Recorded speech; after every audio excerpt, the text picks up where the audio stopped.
नमस्कार. या गीता संथा वर्गात सर्वांचे मनापासून स्वागत करते. तिसरा श्लोक पाहूयात आपण. पश्यैताम, प वरती आघात म्हणजे प खाली आडवी रेघ. पश्यैताम, ताच्या अनुस्वाराचा हलंत म म्हणजे पायमोडका म. पांडु पुत्रा, पु वरती आघात. पुत्राणामाचार्य, च्या वरती आघात. महती, तीच्या अनुस्वाराचा संजय मधला य तिथे लिहिलाय बघा. संजय उवाचा लिहिलाय ना, तिथे तो य कसा काढलाय बघा. य ला ज जोडलाय तो य. महती चमोम, व्यूढान अनुस्वाराचा हलंत न. हलंत म्हणजे पायमोडका. द्रुपद पुत्रेण, पु वरती आघात. तव शिष्येण, शी वरती आघात. धीमता पाहूया. आता ही ओळ मला पूर्ण सांगावी लागणार आहे, कारण पांडुपुत्राणाम आचार्य असा संधी विग्रह आहे, पण ती संधी तशीच्या तशी आपण म्हणणार आहोत, म्हणून तेवढा शब्द म्हणून घेऊया. पांडुपुत्राणामाचार्य म्हणा.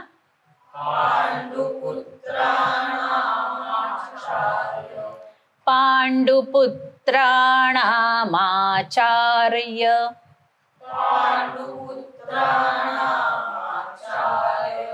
आता बघा हा. पश्यैतां पांडुपुत्राणामाचार्य महती चमूम म्हणा.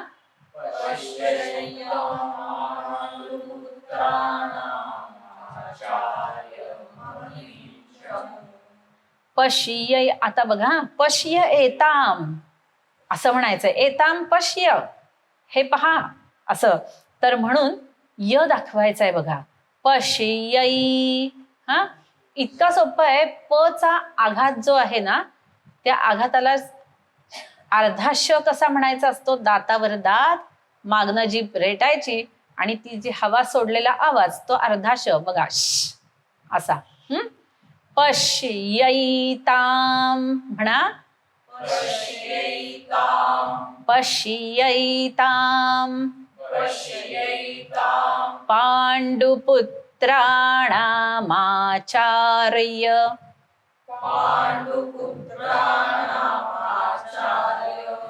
आता पूर्ण ओळ म्हणून दाखवू. कळलंय आता. पश्यैतां पांडुपुत्राणामाचार्य महती चमूम म्हणा.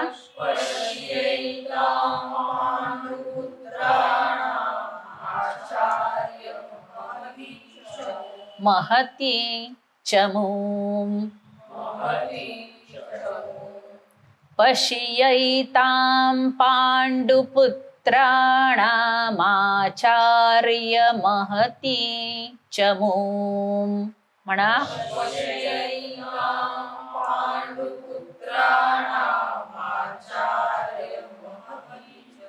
महती चमूम. महती ती म्हणा. चमूम. पश्यैतां पांडुपुत्राणामाचार्य महती चमूम.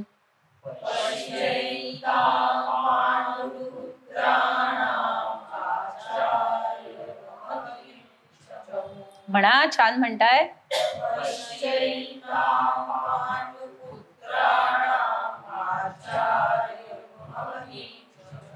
परत एकदा.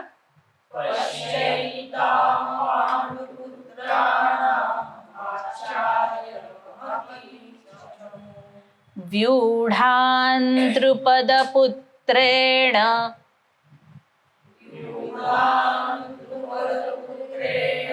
बघा हा. व्यूढान् माझे ओठ एकमेकांवर येत नाहीये हा. व्यूढान द्रुपद पुत्रेण.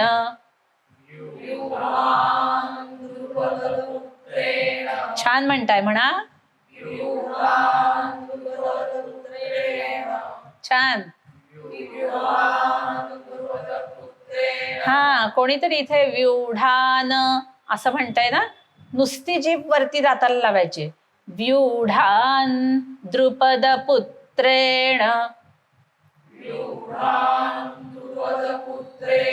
छान, म्हणा.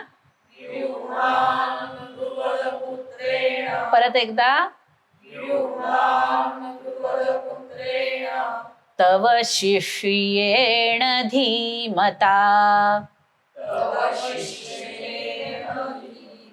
बघा आता हा श पहिला जो शी आहे तो शहामृगातला आहे ना त्यातला, आणि शेण मध्ये ष षटकोनातला आहे तो दाखवायचा आहे. बघा.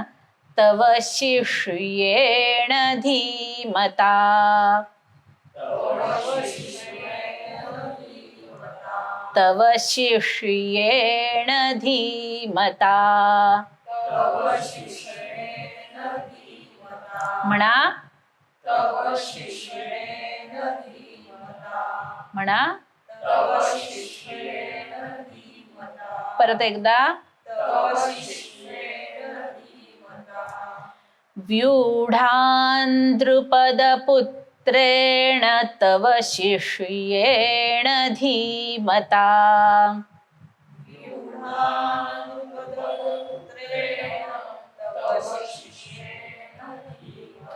छान म्हणताय, म्हणा.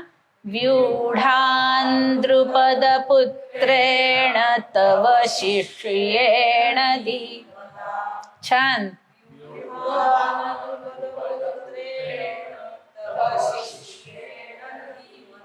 मिळून मिळून म्हणायचं, पुढे मागे नाही. परत. हा.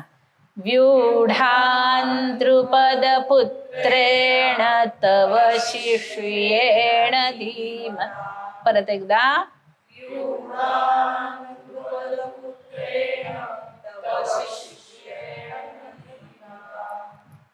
आता पूर्ण श्लोक बघा. पश्यैतां पाण्डुपुत्राणामाचार्य महती च मूं.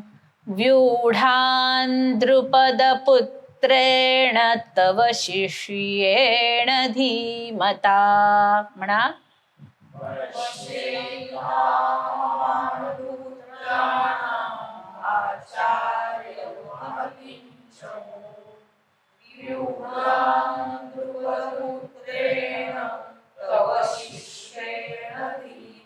येतंय ना म्हणता सगळ्यांना.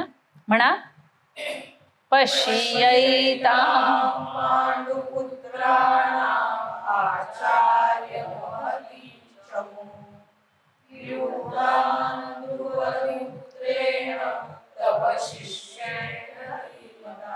परत.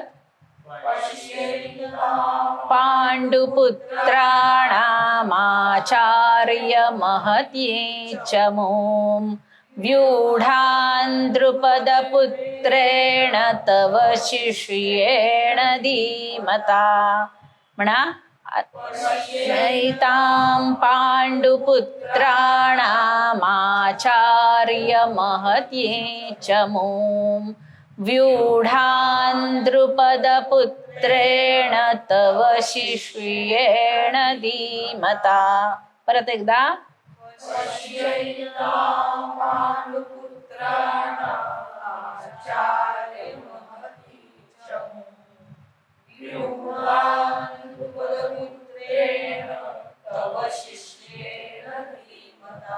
छान.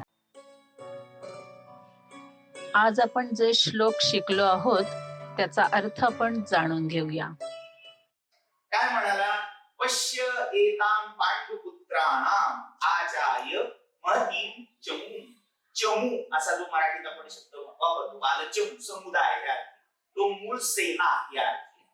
ही महती चमू म्हणजे मोठी सेना. महतीं चमू आचार्य, हे आचार्य द्रोणाचार्य ही एवढी विशाल काय मोठी सेना पश्य पहा एताम या विशाल मोठ्या अशा सेनेला, कोणाच्या सेनेला?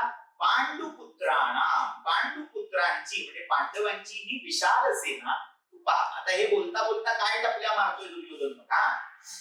आता गंमत काय आहे, पांडवांकडे स्वतःची सेना म्हणजे ही उपरी सेना, भाड्याची सेना घेऊन हे पांडव आले. हा त्याच्या ध्वनीत आहे. मग कोणाची आहे ती सेना? द्रोणाचार्यांची आयडियल असते. हे कशासाठी तो त्यांच्याकडे जाऊन बोललाय? खुसपट काढण्यात पटायचं. तो टोमणा मारतोय द्रोणाचार्यांना की जेव्हा गुरुदक्षिणेची वेळ आली, की सगळं महाभारत या गीतेमध्ये कसं येऊन जातं, जेव्हा गुरुदक्षिणा मागितली द्रोणाने कौरव पांडवांनी, काय होती की माझा मित्र जो द्रुपद त्याने माझा अपमान केला होता, तर तुम्ही त्याला हरवा. आता काय झालं, कौरव त्याच्या समोर नांदुऱ्या काढत बोलत आले, हरले द्रुपदासमोर. पण फक्त अर्जुनाने जाऊन त्या द्रुपदाचा पराभव केला आणि त्याच्या मुसक्या बांधून शरण आले. तेव्हा द्रोणाचार्यांनी आपल्या भारतीय परंपरेला साधेसं अभयदान दिलं आणि त्याला सांगितलं, जा तुझं राज्य तुला, अर्ध राज्य मी ठेवीन, अर्ध राज्य तुला, असं म्हणून हातात आलेलं पूर्ण राज्य त्यातलं अर्ध राज्य द्रुपदाला दिलं. आता त्या द्रुपदाने याचा प्रतिशोध घेण्यासाठी यज्ञ केला आणि त्या यज्ञातून द्रौपदी आणि धृष्टद्युम्न जन्माला. आता याच्यात अर्थ काय आहे, ती सेना कोणाची आहे? आयडियली द्रोणाचार्यांची. तुम्ही त्यावेळी जर त्याला ते दिलं नसतं तर आज ती सेना त्यांच्याकडे गेली असती का? हा एक घुसपट काढलंय एकाने, तो दाखवतोय आणि पुढे तो आणखी उघड बोलून काय म्हणतोय, व्यूढा द्रुपद पुत्रेण. तो सगळं ते द्रुपद पुत्र म्हणतोय, धृष्टद्युम्न असं म्हणण्याआधी तो काय म्हणतोय, द्रुपद पुत्र तुमचा मित्र आहे ना, त्याचं कार्ट. तव शिष्येण धीमता, तुझ्या धीमान शिष्याने तूच त्याला पढवलंयस, तूच त्याचा विद्यादाता आहेस. आणि असं असताना बघा बघा तुमच्या शिष्यांचे दिवे लावलेले बघा, तुमच्या विरुद्ध लढायला सेना घेऊन आले, असा बोलण्याचा त्याचा आशय. धीमता द्रुपद पुत्रेण व्यूढां महतीं पांडुपुत्राणां जमुं आचार्य पश्य. हे आचार्य, ही बघा अशी सेना तुमच्या शिष्याने, तुमच्याच मित्राच्या पुराने व्यूह रचना करून कशी सिद्ध करून उभी करून ठेवली आहे. बघा बघा बघा असं आपण म्हणतो तसं.